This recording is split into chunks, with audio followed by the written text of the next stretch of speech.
Today, we have a testimony. Bro, na-profile mo na ba to? Eto, Oo. nung nanligaw sa kapatid ko, hindi pa eh. Eto ba to? Ay ba, ikaw yan eh. Ah. Alam mo na yan. Yeah, syempre. Pero dadagdagan natin ang Okay. ito pong taong to ay isa siyang IT software engineer. Medyo techy konti ha. Tapos, dalawa sila magkakapatid. And siya ay, kumbaga, elder sa dalawa. And the family for. At siya ay nakatira sa Las Piñas. Las Piñas. Alam mo yan? Syempre. At hindi lang yan. Ano pa? Ano pa ang hindi ko alam? Parang laging may Bible study dyan, alam ko eh. Tama ka dyan. Oo. Medyo, yung radar mo, dapat medyo techy ka rin dyan. Napag-iiwanan. Oo, parang di mo... Sign of aging eh. Anyway, Okay. paano pa ba siya i-introduce? Ay, huwag na natin pagtagalin. Syempre. Eto na po siya, si Brother Jandex. Palakpakan po natin siya. Maraming salamat po sa intro. Napakagandang intro nila, Kuya. Okay. Actually, second time pala. Second time ko palang paakyat dito. Dati kasi lagi lang akong napapatawag sa guidance. Pero ngayon nasa... recently, meron akong mga nakikita sa Facebook na sabi, Father's Day is coming. Be prepared to get nothing. Yan sabi. So, natawa ako kasi baka isa ako dito. Tsaka tatay ko. Wala pa ako regalo sa'yo. Sorry po. Pero, ayon sa Colossians chapter 3, verses 23 to 24, whatever you do, work at it with all your heart, as working for the Lord, not for human masters. It is the Lord Christ you are serving. So, kaya kahit na wala tayong matanggap, a father's love, sacrifice, and faithfulness never go unseen. God always sees and rewards. So, good morning po, men of CCM. I'm truly grateful and honored ngayon, especially because kasama ko ang aking tatay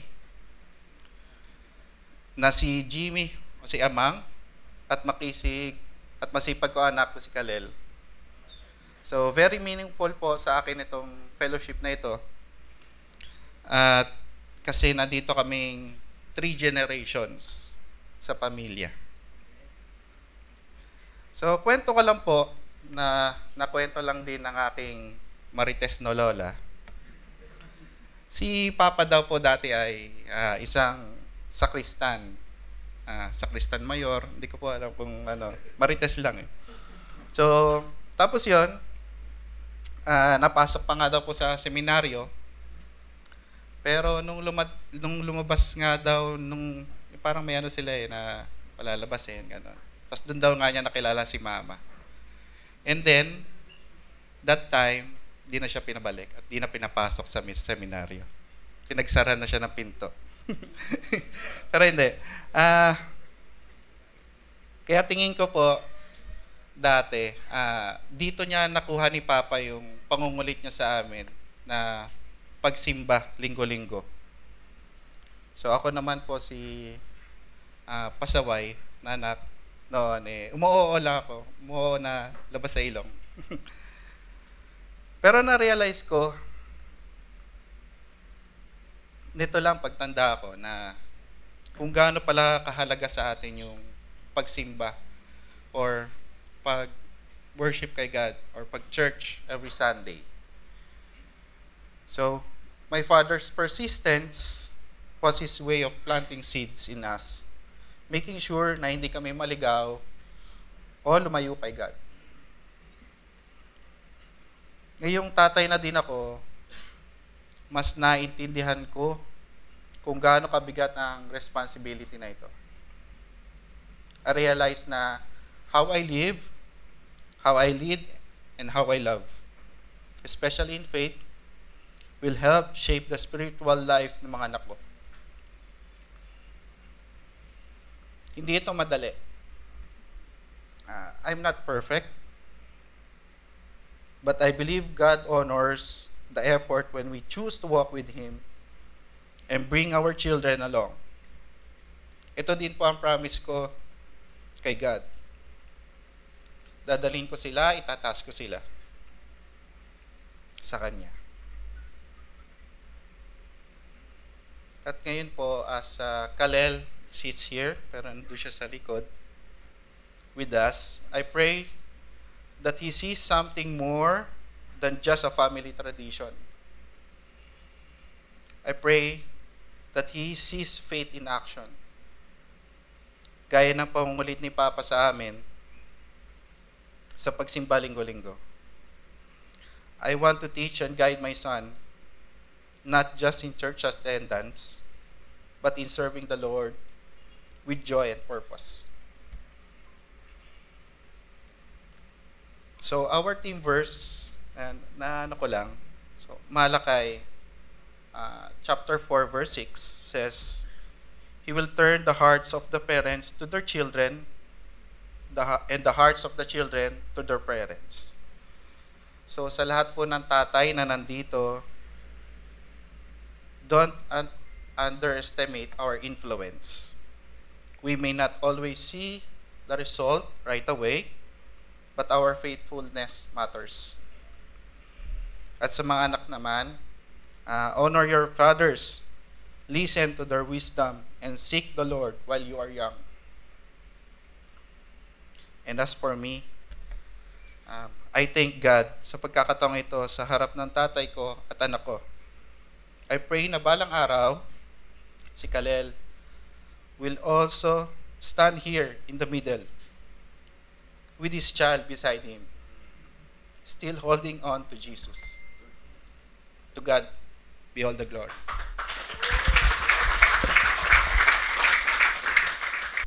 Tawagin po natin ang ating pangalawang mag-testimony. So, siya po ay lead din po ng men's sa Community of Praise Makati. So, tawagin po natin si Brother Rex Bartolini.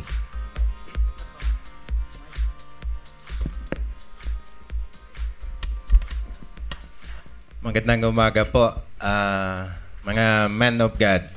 Palakpakan natin ang ating Diyos na buhay. Ang mga tatay ay laging ready, tama po ba? Parang ang hina. Ang mga tatay ay laging handa po. Kahit anong oras, laging handa. Katulad din po itong nasa harapan niyo po. Kaninang umaga, nagpipray ako, Lord, kasi po, dahil nga, Sir Mike, thank you po.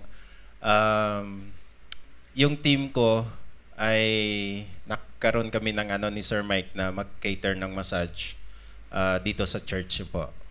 At nandyan po yung team ko po, nasa likod. So, may impression ng Panginoon na parang sabi, Rex, maghanda ka. Then kanina, si Pastor, sabi niya, pwede ka ba mag-share? Sabi ko, ito pala yung sinasabi ng Lord kaninang umaga. So, I praise God. Okay? God is good. Amen po ba? Sa amin yan, God is good. And all the time, yun. Sa amin yan, God is good. Siyempre, ang sagot. All the time, grabe. Ulitin ko po. God is good. And all the time, yon. Ulitin natin, yung may buhay. God is good. And all the time, yon. So, may share ko lang po. Ako po, dati po akong sighted. And, Sir Mike, isang oras ba to? O 5 minutes? Sorry po. Okay po.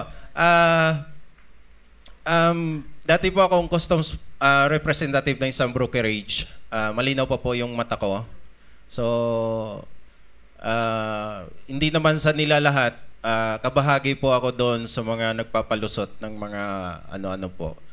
Matagal naman po yon. Mukhang hindi na po ako mahuhuli. So, pag-usapan natin yung custom, medyo yung bulsa, meron talaga.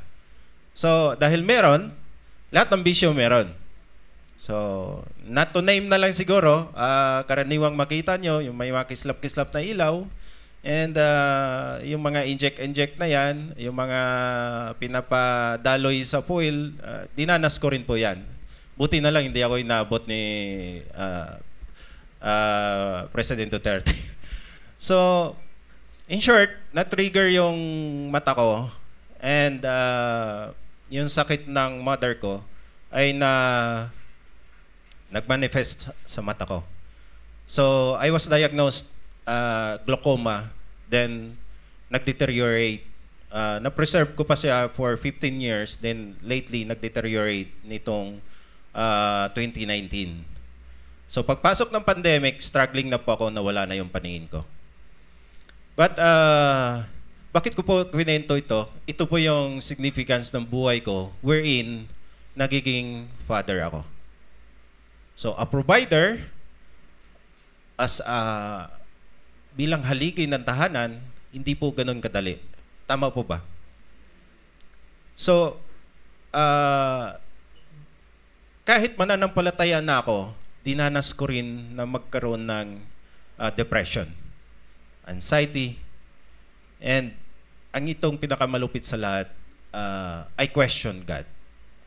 Kung kailan ako tumayo bilang ama ng pamilya, saka nawala yung paningin ko.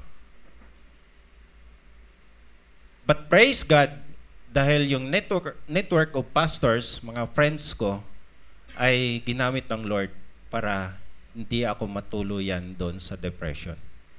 Dahil siguro alam naman ni Sir Benedict,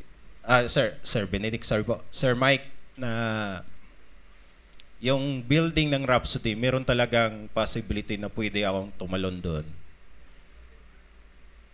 Pero God never allow. And that particular time, yung binata namin, struggling din kasi hiniwalayan ng first girlfriend. So, na-depressed din. So, napakahirap para sa akin sa nag-iisang binata namin na parang kinakabahan. Bigla ako nanginig. Naalala ko yung mga ano. Thank you, Lord. Okay.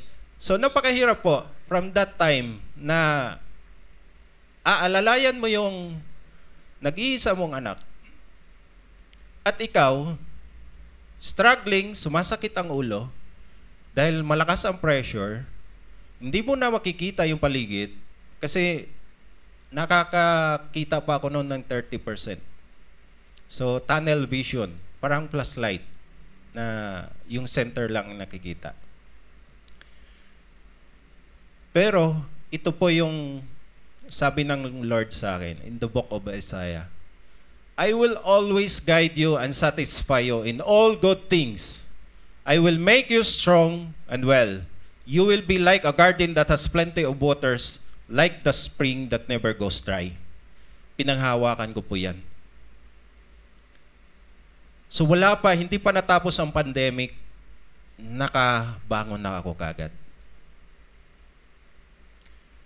And I praise God dahil yung binata namin through prayers, kaya ito yung learning ko as a father. Kahit gaano natin katatag, gaano natin katibay, at the end of the day, babalik tayo sa Panginoon. Magsasubmit tayo sa Panginoon through prayers. And hindi ko kinaya dito sa harapan na bilang isang lalaki, kailangan din natin ng help. Di ba tayo mga mens, o ako lang ba to, na men of few words tayo eh. Di ba? Hindi tayo expressive. May ganun akong ugali. Pero when I learned the Word of God, nakikipag-usap ako, nagte-text ako, inuutosan ko yung pamangkin ko na tawag, i-message mo to. Dahil that time, di na ako marunong mag-text, di na ako marunong mag-message kasi hindi ko na makikita yung screen ng cellphone. So, ayun po,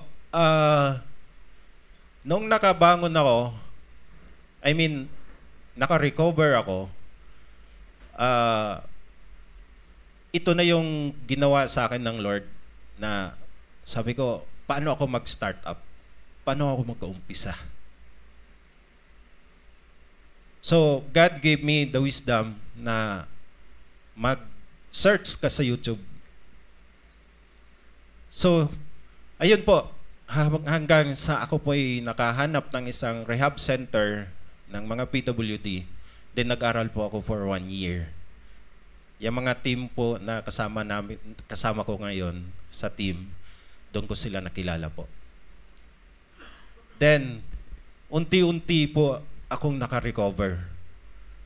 Then, natuto akong maggamit ng tungkod, natuto akong mag-braille, natuto akong mag-cellphone, natuto akong mag-laptop. Actually, kasama ko ngayon yung teacher ko.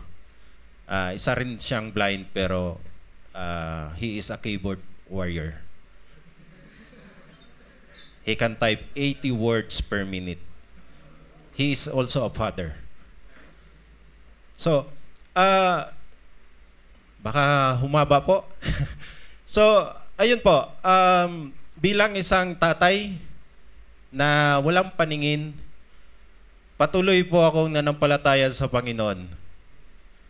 Kasi merong finished work ang ating Panginoon. Ano po yun? Yung kamatayan niya sa cross, simbolo ng kagalingan ng ating mga karamdaman. At araw-araw ko po yung kiniklaim. Nandito ako sa harapan niyo po, hindi po ang paningin ko madilim, puti po. We are surrounded by crowd of witnesses. Nakikita ko po maraming nag-witness sa atin ngayon. And I praise God. Dahil sabi nga ng pastor namin, so, bukas yung heavenly eyes mo. Sabi ko, siguro po. Kasi pulo-pulo tong pong nakikita ko kapag nasa church po ako. Kumbaga, ang dami po. Ayan, no? So, salamat, Lord. Pero sabi ko, Lord, huwag naman ganun. Buksan mo na rin yung mata ko dito sa mundong ito. So, ako, nagpuri ako, nagpapasalamat sa Panginoon. Bagamat wala pang manifestation sa aking physical healing, pero I'm pretty sure I am totally healed. Kahit saang lugar po, pumupunta po ako. At bilang isang tatay, hindi po ako natatakot dahil kasama ko ang Panginoon. At bilang isang tatay, tayo bilang isang tatay, ito lang, one thing I learned bilang isang tatay, nag-attend po ako ng isang The World Needs a Father. Ang sabi doon, affirmation is the best education than correction. Sabi daw, affirm 3 times before you correct.